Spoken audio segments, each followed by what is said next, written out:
Hello friends, welcome to my channel Euler mathematics. स्वागत है मेरे चैनल में। आज फिर से आप लोगों का हमारे part 3 of height and distance में। कल हमने प्रॉब्लम सेशन 1 किया था, जिसमें हमने कुछ अच्छे प्रॉब्लम्स किए थे हाइट एंड डिस्टेंस पर जो बेस्ड थे। ट्रिगोनोमेट्रिक एप्लीकेशन करके हमने सवालों को बनाए थे।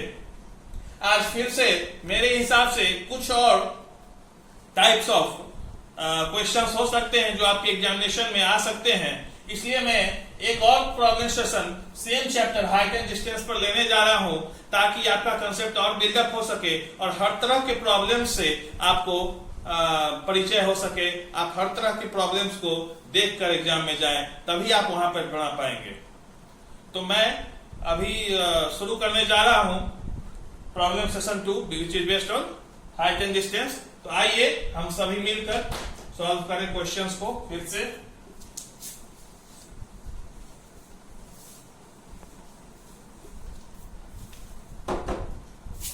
तो हमारा फर्स्ट क्वेश्चन है friends, our first question of today problem session 2, that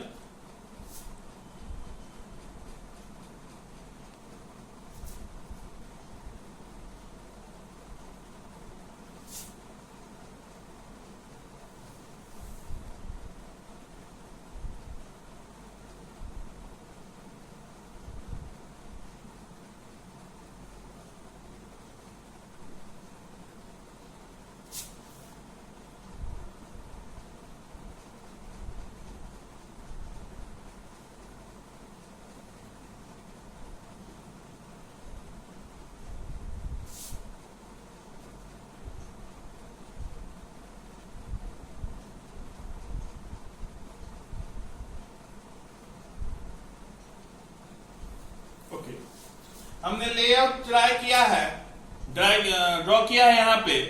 friends, basically इस क्वेश्चन में कहा यह जा रहा है कि AB एक टावर है और ये B इसका बेस है, फुट है, और यहां से BC अर्थ को रिप्रेजेंट कर रहा है या लैंड को रिप्रेजेंट कर रहा है, जहां पर ऑब्जर्वर खड़ा है। ओके, तो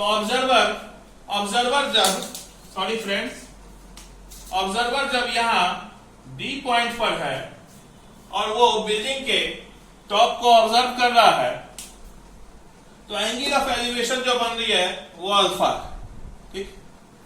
और सिमिलरली जब वो C पर है तो एंगल ऑफ एलिवेशन बीटा बन रही है।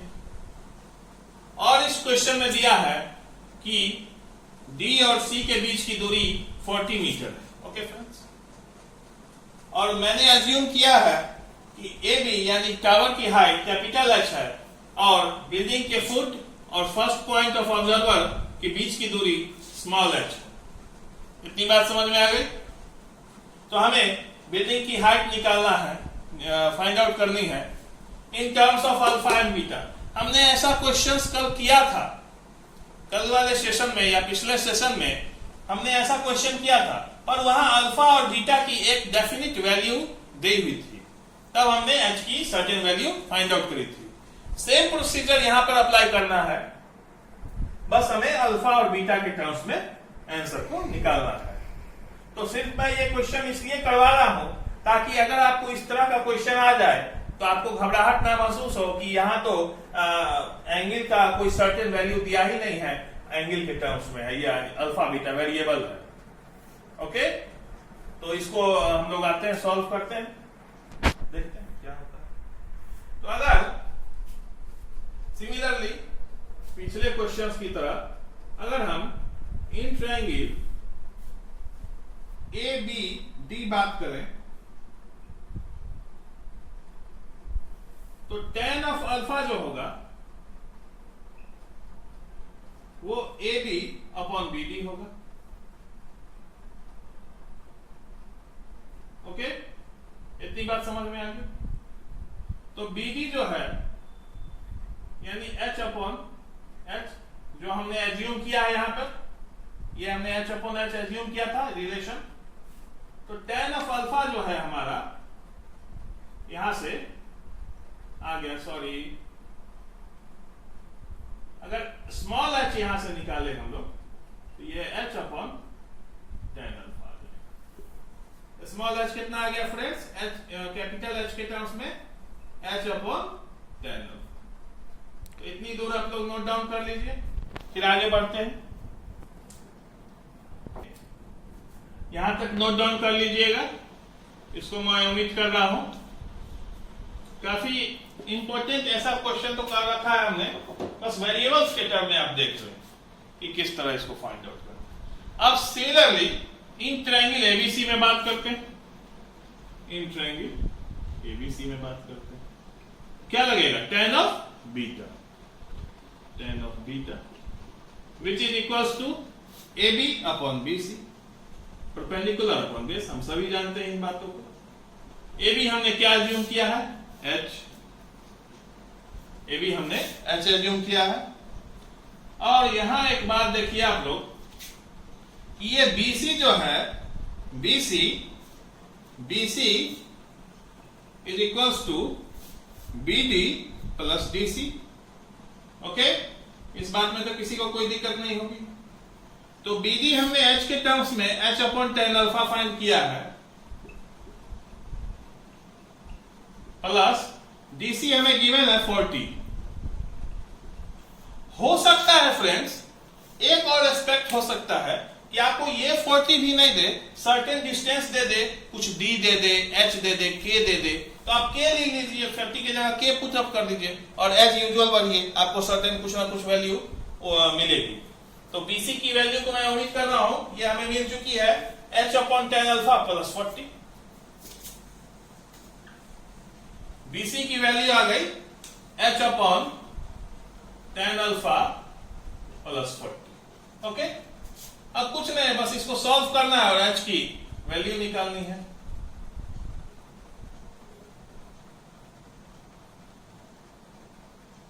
तो अगर यहां पे क्रॉस मल्टीप्लीकेशन करते हैं तो H डॉट, ये इस वाले पूरे टर्म को tan ऑफ बीटा के साथ मल्टीप्लाई करेंगे तो H dot tan beta upon tan of alpha plus 40 tan beta is equals to H, capital H। ठीक है, इतनी दूर में कोई दिक्कत नहीं। तो अगर इसको उधर ले जाते हैं, यानी 40 of tan beta will be equal to H, अगर कॉमन लेंगे और इस वाले टर्म को RHS में ट्रांसफर करेंगे तो 1 minus tan beta upon tan alpha हो जाएगा, tan beta upon tan alpha. Okay, अब तो कोई भी यहां से निकाल लेगा। तो ऊपर मैं उम्मीद कर रहा हूं, थोड़ा सा इसको आप लोग नोट डाउन कर लीजिएगा। अब यहां से अगर H की बात की जाए, कैपिटल H की, तो 40 tan beta into tan alpha multiplied by, ये कितना हो जाएगा, tan alpha minus 1 upon tan alpha minus tan beta. कैसे हुआ ये? अगर इसकी ब्रैकेट के अंदर का काम किया जाए, वर्क किया जाए, तो ये tan alpha minus tan beta upon tan alpha हो जाएगा।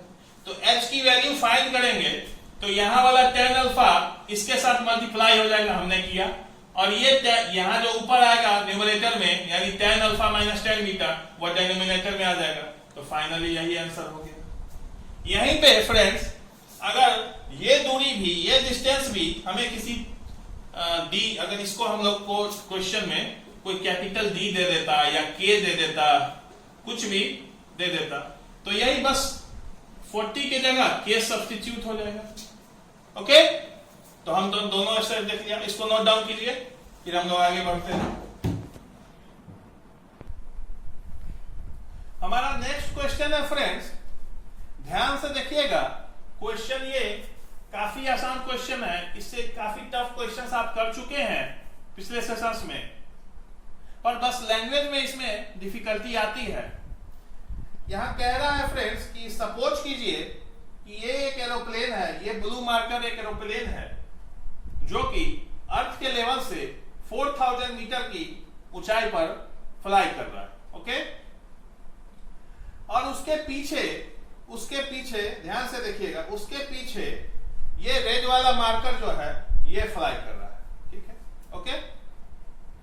एक ऐसा समय आता है, सर्टेन इंस्टेंस ऑफ टाइम आता है कि ये दोनों सेम लेवल में आ जाता है।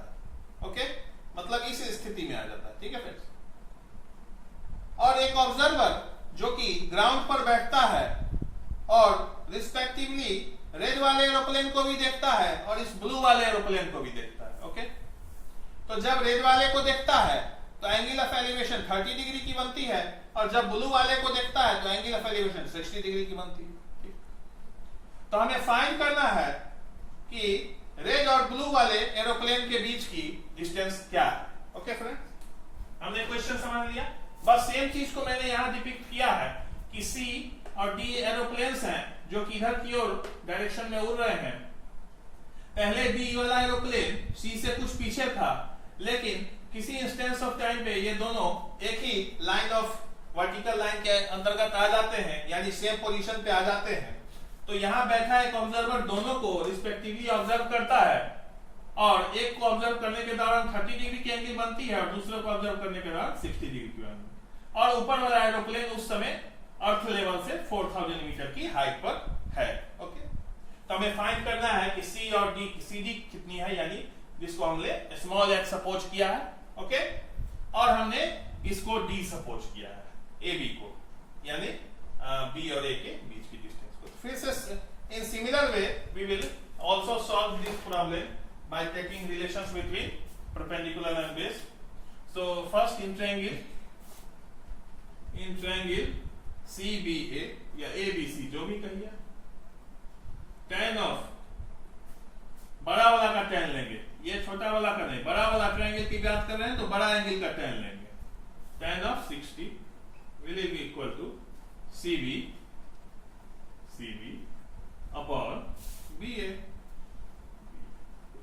तो CB की वैल्यू 4000 मीटर, 4000 मीटर, और AB की वैल्यू हमने सपोज की है कैपिटल D। तो कैपिटल D की वैल्यू आ गई 4000 अपॉन क्या आएगा, tan 60। tan 60 की वैल्यू क्या होती है, √3 मीटर। इतना दूर में कोई दिक्कत नहीं। सिमिलरली यहां तक आप नोट डाउन कर लीजिए। हमने D की वैल्यू 4000 अपॉन √3 फाइंड की। मीटर में है ये डिस्टेंस, वहां मैंने लिख दिया है, इसको मैं ओमिट कर रहा हूं। अब अगर बात छोटे वाले ट्रायंगल की जाए, यानी DAB की, तो tan ऑफ 30 जो होगा वो DB अपॉन BA होगा। तो tan of 30 DB upon BA है, और DB यहां से आ जाएगा। BA को हमने यहां फाइंड किया है 4000 upon √3, BA into tan of 30। कोई दिक्कत है, सिंपल है ये सब। तो DB जो है, BA हमारा मिल चुका है 4000 अपॉन √3, और tan ऑफ 30 होता है 1 अपॉन √3। तो मल्टीप्लाई होके हो गया ये 4000 अपॉन √3 मीटर। ओके, यानी DB हमें मिल गया 4000 अपॉन 3। तो अगर CD यहां से फाइंड आउट करें तो ये होगा CB माइनस DB। काफी आसान क्वेश्चन है फ्रेंड्स, सिर्फ मैंने लैंग्वेज बतलाने के लिए इस क्वेश्चन को यहां पर बतलाया है। आप इससे काफी टफ क्वेश्चंस कर चुके हैं अपने सेशन में। 4000, CB की हाइट है 4000, क्वेश्चन में गिवन थी, और DB हमने फाइंड किया है 4000 अपॉन 3, तो ये आ गया 8000 अपॉन 3। आंसर यही। तो इसको आप लोग नोट डाउन कीजिए, फिर मैं नेक्स्ट क्वेश्चन पे प्रोसीड करता हूं।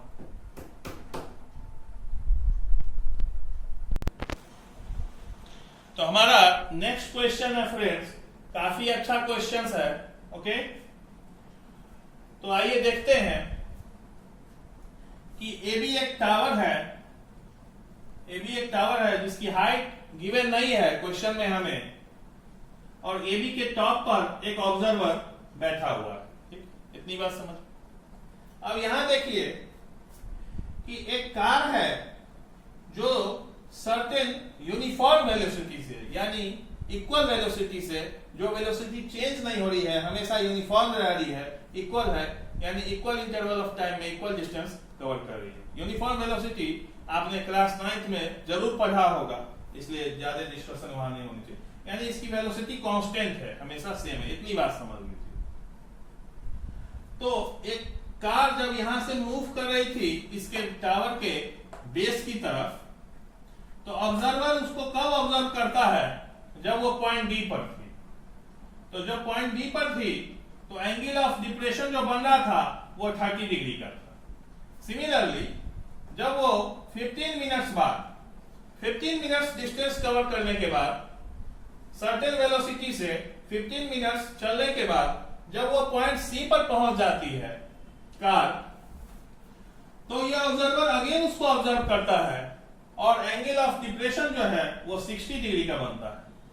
तो हमें फाइंड करना है कि ये कार जो है ये कितने देर में टावर के बेस पर पहुंच जाएगी, the time in which the car will reach the base of the tower या फुट ऑफ द टावर। इतनी बात हमें निकालनी है। तो हमने पहले अपना जो जान रहे थे हम कि ये 30-60 है, और ये अगर इसको F सपोज कर लें आप, तो AF will be parallel to BD and AD and AC are transversal. So by alternate interior angle, this angle will be equal to this angle and this angle will be equal to this angle. ये बातें ज्यादा बताने की जरूरत नहीं है, ये बात आप समझ जाएंगे। कार की वेलोसिटी से तो अब बात करते हैं कि कार कितनी दूर में ये BC डिस्टेंस कवर करेगी। यानी BC डिस्टेंस कवर करने के समय को निकालना है, तो टाइम का फॉर्मूला हमारे पास होता है डिस्टेंस अपॉन वेलोसिटी। तो डिस्टेंस, वेलोसिटी तो हमें मालूम है, टाइम क्या होता है, डिस्टेंस अपॉन स्पीड। तो अगर हम डिस्टेंस फाइंड कर ले और उसको वेलोसिटी से डिवाइड करेंगे तो हमें कुछ आना चाहिए। तो अगर हमने v इसके वेलोसिटी को सपोज किया है और D to C कवर करने में उसे 15 मिनट्स की समय लग रहा था, तो ये डिस्टेंस 15v हो गया। क्यों? क्योंकि अगर टाइम 15 मिनट्स है, ओके, और वेलोसिटी v है, स्पीड को हमने v माना है, तो डिस्टेंस जो कवर होगा CD, क्योंकि D to C में 15 मिनट में आ रहा है ये गाड़ी, तो डिस्टेंस क्या होता है, टाइम इनटू स्पीड।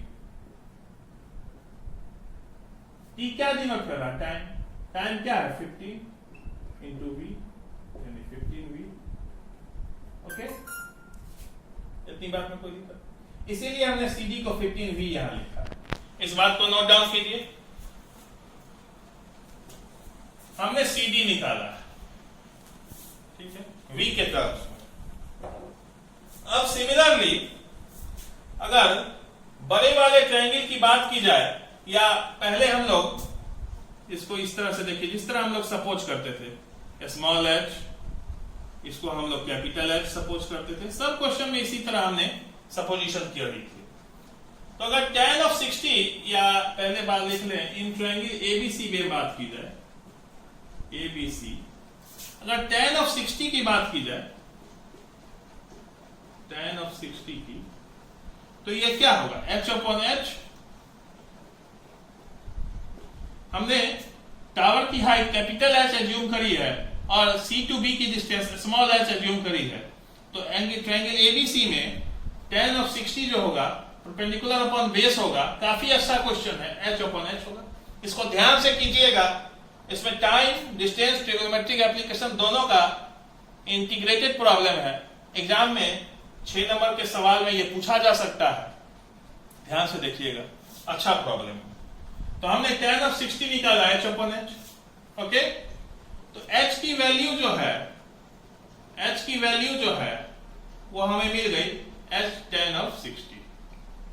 यानी h√3, क्योंकि tan of 60 की वैल्यू √3 थी। h के टर्म्स में हमें ये मिल गई। ओके, तो सिमिलरली h की वैल्यू हमें कितनी मिल गई? h की वैल्यू स्मॉल h के टर्म्स में h√3 मिल गई।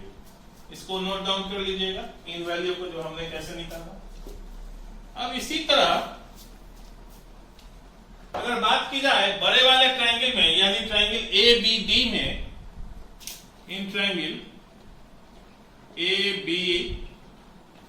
में बात की जाए तो tan of 30 जो है ये AB अपॉन BD है। तो AB की वैल्यू हमने h एज्यूम करी और BD की value small h plus 15v हो जाएगी।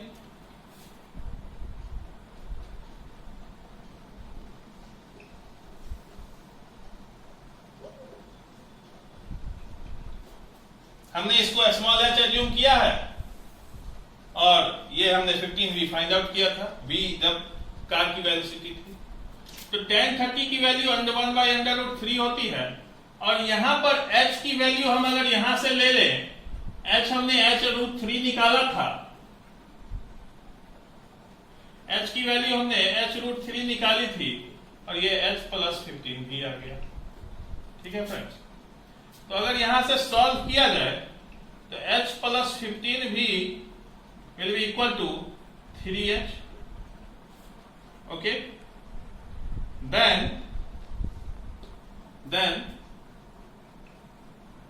15v will be equal to 2h।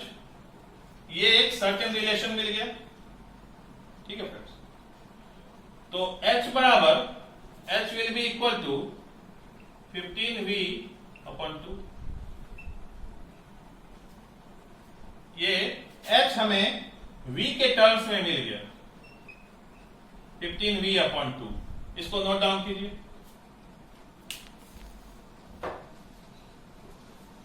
तो अगर बात की जाए,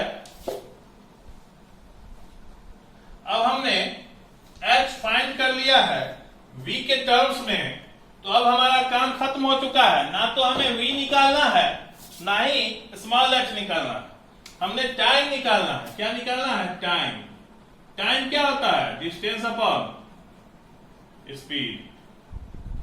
स्पीड हमने v एज्यूम किया था यहां पे, और जिस डिस्टेंस की बात कर रहा है क्वेश्चन में, वो डिस्टेंस हमने v के टर्म्स में 15v अपॉन 2 निकाला। ओके, तो ये v से ये v कैंसिल हो गया।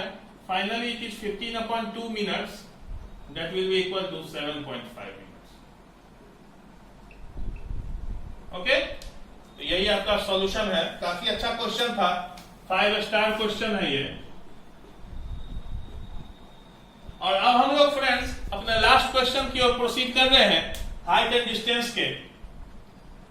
सिमिलर प्रॉब्लम है, थोड़ा सा अलग है इससे, और उसके बाद हम लोग इस सेशन को टर्मिनेट करेंगे। ओके, आप लोग इसको नोट डाउन कर लीजिएगा, काफी अच्छा क्वेश्चन है। तो हमारा नेक्स्ट एंड लास्ट क्वेश्चन है फ्रेंड्स, अच्छा क्वेश्चन है। ठीक है, इसको थोड़ा ध्यान से देखिएगा कि एक बोट है जो इस टावर के बेस से इधर की ओर प्रोसीड कर रही है, बढ़ रही है। ओके, और एक ऑब्जर्वर है जो इस टावर के टॉप पर बैठा हुआ है। वो बोट को ऑब्जर्व करता है। जब बोट सी पॉइंट पे रहती है तो एंगल ऑफ डिप्रेशन 60 डिग्री का बनता है। ठीक है फ्रेंड्स, सिमिलरली जब बोट डी पर रहती है तब वो ऑब्जर्व करता है तो एंगल ऑफ डिप्रेशन 30 डिग्री की बनती है। ओके, इतनी बात में कोई दिक्कत नहीं। और बी और सी के बीच की दूरी है 80 मीटर। ठीक है, तो हमें फाइंड आउट करना है कि इस बोट की स्पीड का क्या होगी अगर time taken to cover the distance between C and D is 10 second. अगर उस बोट को सी टू डी जाने में 10 सेकेंड लगा होगा तो उस बोट की स्पीड क्या रही होगी। ठीक, फिर से क्वेश्चन को देखते हैं। ये भी एक टावर है, एक ऑब्जर्वर यहां बैठा हुआ है। जब बोट टावर के बेस से 80 मीटर की दूरी पर थी तब उसने ऑब्जर्व किया तो एंगल ऑफ डिप्रेशन 60 डिग्री का बना। सिमिलरली जब बोट सर्टेन वेलोसिटी से 10 सेकंड बाद डी पॉइंट पे पहुंचती है तब वो जब देखता है तो एंगल ऑफ डिप्रेशन 30 डिग्री का बनता है। तो हमें फाइंड करना है कि बोट की वेलोसिटी क्या रही होगी। ओके, यही फाइंड करना है। और आप ये बात जान रहे होंगे कि AF और BD पैरेलल है, इसलिए अल्टरनेट इंटीरियर एंगल से ये एंगल इस एंगल के बराबर होगा और ये बड़ा वाला एंगल इस एंगल के बराबर होगा। इतनी बात आप जान रहे हैं। तो इसको मैं उम्मीद कर रहा हूं t इक्वल टू 10 सेकेंड है, इसको आप लोग नोट डाउन कर लीजिएगा C to D जाने में। ठीक है फ्रेंड्स, C to D जाने में इतना। अगर सब सिमिलरली जो हम पहले एज्यूम करते थे एज्यूम कर लेते हैं कि AB will be capital H, okay, and this CD will be small h। ठीक है, तो अगर बात की जाए छोटे वाले ट्रायंगल में, in triangle ABC, tan of 60 will be equal to AB upon BC।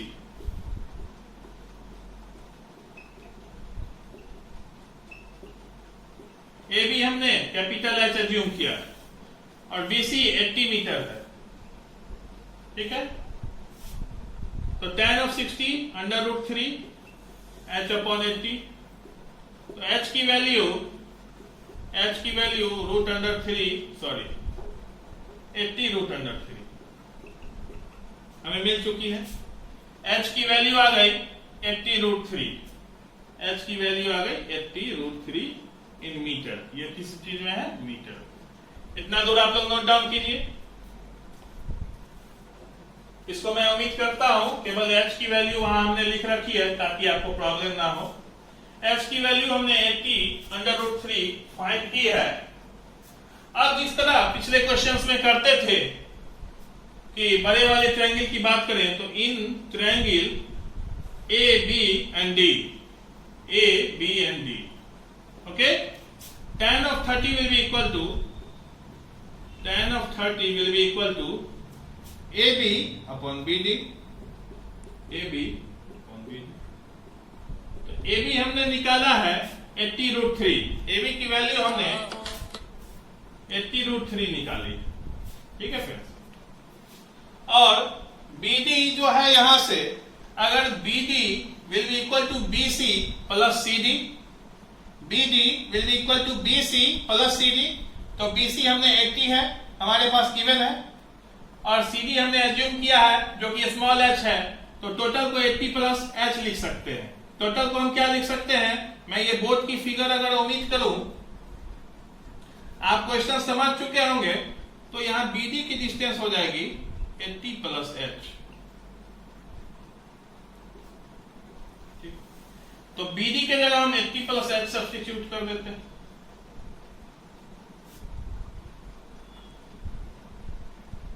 तो tan of 30 will be equal to 1 upon root 3, 1 upon root 3, and this equal to 80 root 3 upon 80 plus h will be equal to 80 plus h is equals to 80 into 3 240, then h will be equal to 160 metre, यानी C to D हमें 160 metre मिल गया। इसको note down कीजिए। अगर इसको आप लोगों ने नोट डाउन कर लिया होगा तो हमने स्मॉल h की वैल्यू 160 मीटर फाइंड की। ठीक है फ्रेंड्स, स्मॉल h की वैल्यू हमने 160 मीटर फाइंड की। अब तो क्वेश्चन में कुछ रहा ही नहीं, क्योंकि speed will be equal to distance upon time होता है, और डिस्टेंस हमने फाइंड किया है C to D के बीच में 160 मीटर, और C to D कवर करने में डिस्टेंस बोट को 10 सेकेंड्स लगता था, तो ये हो गया 16 यानी 16 मीटर पर second. This is the answer. इसको आप लोग नोट डाउन कर लीजिए। ओके,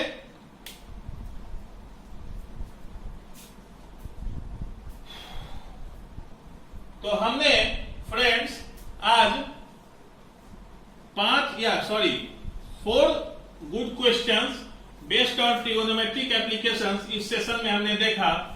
ये हमारा लास्ट सेशन था on problems of height and distance. अब हम लोग नेक्स्ट चैप्टर की ओर प्रोसीड करेंगे। ठीक है फ्रेंड्स, तो आप सिर्फ जितने प्रॉब्लम्स मैंने आइदर हाइट एंड डिस्टेंस हो, ट्रिगोनोमेट्रिक रेशियोज हो, लीनियर इक्वेशन मैंने कराया था, क्वाड्रेटिक कराया था, पहले मैंने जितने क्वेश्चंस बोर्ड पर यहां कराए हैं उन सभी को आप कॉपी पर बार बार कंसेप्चुअलाइज करते हुए लिखिए और बार बार कीजिए। आपका कंसेप्ट मेरे यहां पर जो मैं डिक्टेट कर रहा हूं उससे आपका कंसेप्ट बंधेगा। ओके, तो जब आप मेरे यहां का क्वेश्चन कर लेते हैं अपने कॉपी पर, उसके बाद आप सीबीएसई के क्वेश्चन बैंक को अप्रोच कीजिए। मेरी बात समझ लीजिए, आप सीबीएसई के क्वेश्चन बैंक को अप्रोच कीजिए। जैसे मैंने क्वाड्रेटिक की क्लास ली, क्वाड्रेटिक पे मैंने एक प्रॉब्लम सेशन लिया। उस प्रॉब्लम सेशन को अटेंड करने के बाद आप सीबीएसई के सर्टेन क्वेश्चन बैंक यानी कि उस चैप्टर से रिलेटेड जो क्वेश्चंस आ चुके हैं पिछले ईयर्स में 2020, 19, 18, 17 सिमिलरली, उनको अप्रोच करके देखिए। अगर वो आपसे बन रहे हैं यानी आपका कंसेप्ट बिल्डअप हो रहा है। ठीक है, तब आप एनसीईआरटी अप्रोच कीजिए, आरडी शर्मा अप्रोच कीजिए। जो भी बुक आप बनाना चाहे, RD Sharma is a good book. अगर आप वो बना लेते हैं तो आपको किसी और बुक की आवश्यकता नहीं पड़ेगी। आप हर तरह से स्ट्रेंथन हो जाएंगे अपने एग्जाम्स के लिए। तब यहां वाले क्वेश्चन करें, फिर क्वेश्चन बैंक की ओर अप्रोच करें, और तब आपको जो मन हो, आपको एनसीईआरटी इच्छा हो एनसीईआरटी बनाइए। आर सवाल भी बना सकते हैं RD Sharma, but I will suggest RD Sharma is the best. Okay, तो आज हमने अपना सेशन पूरा किया हाइट एंड डिस्टेंस का। अब हम लोग अपने नेक्स्ट चैप्टर की ओर प्रोसीड करेंगे, जो कि काफी इंटरेस्टिंग चैप्टर है मैथमेटिक्स का और काफी इंपॉर्टेंट भी है। उसका नाम है कोऑर्डिनेट ज्योमेट्री। ओके, अगले वीडियो से हम लोग कोऑर्डिनेट पर डिस्कशंस करेंगे। और तब तक अगर आप लोगों को मेरा चैनल पसंद आ रहा है तो लाइक करें, सब्सक्राइब करें और कमेंट करें मेरे चैनल पे, और भी लोगों को बताएं ताकि वो भी यहाँ पे आके फायदा कुछ उठा सकें। तब तक के लिए आपसे मैं बाय करता हूँ, विदा लेता हूँ। Thank you.